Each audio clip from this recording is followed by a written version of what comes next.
Well, congratulations on the show going ahead this year in the Comedy Festival. We had such a tough year last year. How do you feel about finally being able to get out there and putting this show together at the Comedy Festival? Yeah, I'm ridiculously excited. I can still remember it was just about a year ago to the day that I was watching the news and checking my emails and seeing that every gig I had was being cancelled, all my shows were being cancelled, and then the Comedy Festival was cancelled, and that was kind of like the last big thing I had left, and it was cancelled. So it's so exciting to be back here a year later and actually being able to put on the show that I was supposed to do 365 days ago. So I'm beyond excited about actually get out in front of my family and my friends and all the amazing people in Melbourne who support me and being able to finally do a show for them. Definitely. Josh, how did you spend last year? You mentioned that all of your shows were cancelled.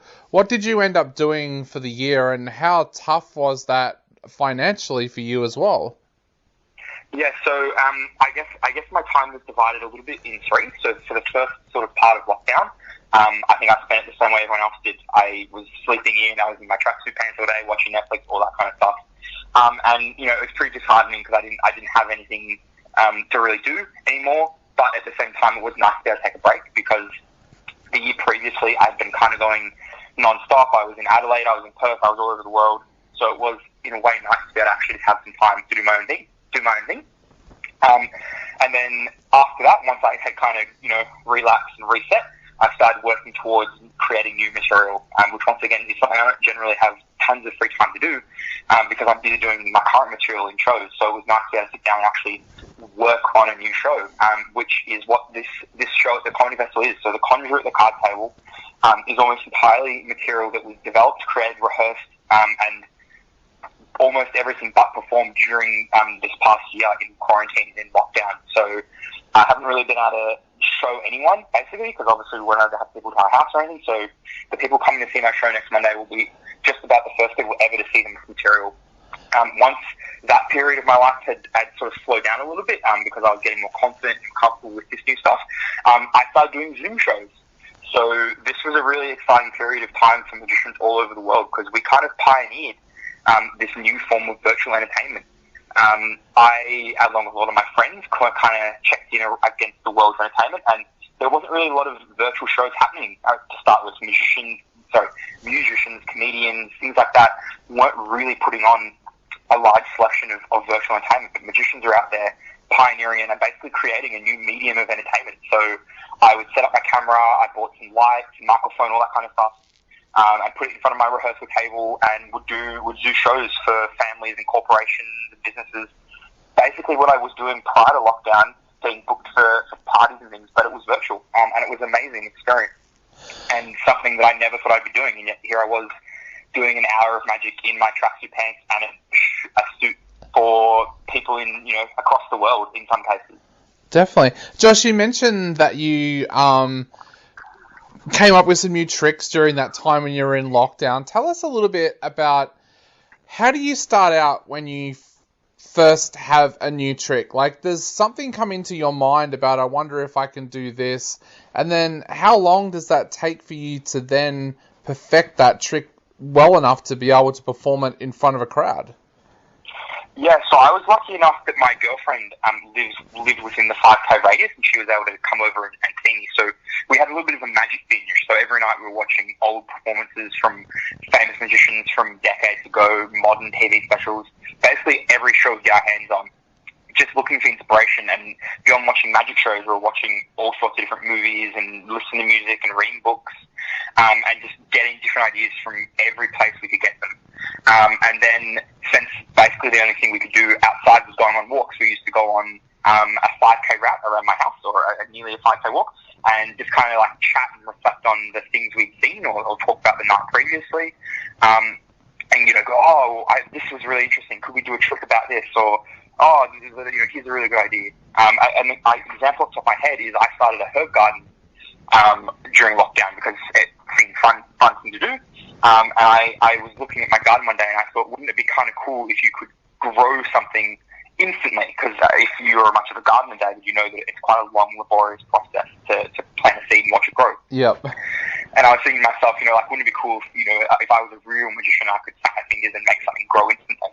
I took that idea and I started developing it. And in the new show, The Conjurer at the Card Table, that trick now resides in there. And it took about 4 or 5 months to kind of go from, wouldn't it be cool if I could make a plank grow instantly, into an actual workable magic routine. And it's not that trick at all anymore. It's developed a lot past that.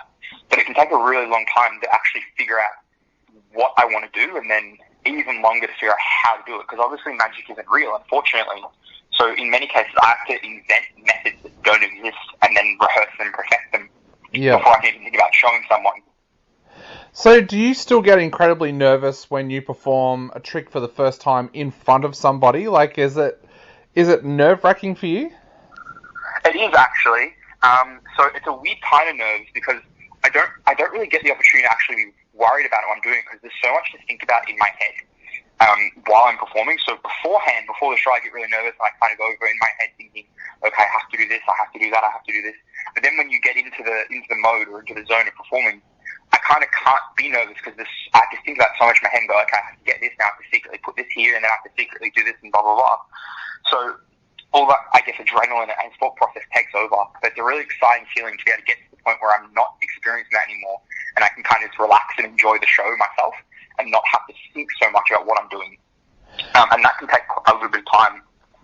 Yeah, definitely. Now, I can't wait to head along and see you in show. I'm heading along to check you out during the festival. So tell us a little bit about what we can expect from this show, but also the title, The Conjurer at the Card Table. Are you seated at a card table the entire time? So I don't want to give too much away, but I can tell you this much. While I was in quarantine, I actually came across a book that I'd never read before, which is quite rare because I'm very well read. And it was called The Conjurer at the Card Table. And I don't want to say too much about it, but it was a notebook written by an old magician, and I spent my entire quarantine studying this book and learning everything I could about it because it was so fascinating. So the show is kind of my love letter to that book and explains all the things that I went through learning about this book. And due to the restrictions, I can only have a very small audience. So each night there's going to be a small intimate crowd who can sit with me around the card table and kind of get to have a little look into what it was like being by myself for a year, rehearsing. But this time I'm not rehearsing by myself, but instead I have a full audience. So it's a different show than what I would usually put it on because I can't have a big audience. So everyone is going to be almost close enough to touch me. Everyone's going to be able to interact and be part of the show, which is quite unusual for a magic show. So it's an experience that I'm really looking forward to and probably one I won't be able to get to do again. So it's a real limited time thing and it might never be part, hopefully. Anyway, we don't have these restrictions ever again. So I'm really looking forward to be able to kind of do this little moment in time that's not going to happen again. I think it makes it really fun. Yeah. Having such an intimate show and having the crowd so close, does that kind of make you a little bit nervous when you're doing sleight of hand and things like that? It doesn't, funnily enough. It's actually where I feel most at home. So this is the kind of show that if I could do for the rest of my life, I would. Yeah. Because I absolutely love being able to do ultra close-up magic where people can see everything happening. Because I think when you're sitting, in a seat 50 meters away from the stage, you can enjoy it, but you can't appreciate it for what it is. And for me, I love the side of magic that is appreciating the difficult sleight of hand and how much effort's gone into this and all that kind of stuff. Because at the end of the day, a lot of magic is really difficult. So I love being able to share this with people and actually say to them, look, here's something called the second deal. The idea of it is a move gamblers use where they take the second card instead of the top card, and this is how they cheat, and this is why they cheat with it, and all that kind of stuff. And actually letting people into my world and showing them some of that stuff, because I think at the end of the day, people want to know how magic tricks are done, but not necessarily to ruin them, but just because it's so interesting. They want to know more about it, and this is the perfect place to let them know more about it. Awesome. Well, I cannot wait to head along and see this show. For all our listeners out there, Josh's The Conjurer at the Card Table show kicks off on the Comedy Festival on April 5th and it runs right through until April 18th. It's at the Charles Dickens Tavern, and all of those dates will be up on our website and also on our socials. And if you're listening to this on the podcast, just check exactly where you found the podcast because all the dates and the link to buy tickets will be right underneath it. Josh, thank you so much for joining us today. And is there anything you'd like to say to our listeners before they head out there to buy tickets for your show? I hope to see you guys all there. Like I said, it's not a marketing ploy. There genuinely is limited tickets. So if you want to come and see it, make sure you get tickets tonight. And while you're doing show, so if you put in Magic 20, MAGIC 20, you'll get a discount as well. So hopefully that is the way we're going to see each other for the first time, because I'm very excited to be able to see people again for the first time. Awesome. Well, I cannot wait to see this show again. Josh, thank you so much for chatting to us, and I'll see you at the show. See you soon, David. Awesome, mate. I'll let you go. Have a great day, and we'll talk soon. Bye-bye. See you, mate. Bye.